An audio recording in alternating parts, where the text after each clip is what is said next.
श्रियकान्ताय कल्याणनिधये निधयेतिनाम् श्रीवेङ्कटनिवासाय श्रीनिवासाय मङ्गलम्। लक्ष्मी सविभ्रमालोकसुभ्रूविभ्रमचक्षुषे चक्षुषे सर्वलोकानां वेङ्कटेशाय मङ्गलम्।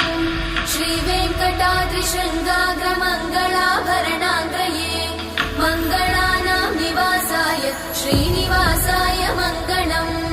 सर्वावयव सौन्दर्य सम्पदा सर्वचेतसां सदा सम्मोहनायास्तु वेङ्कटेशाय मङ्गलम्।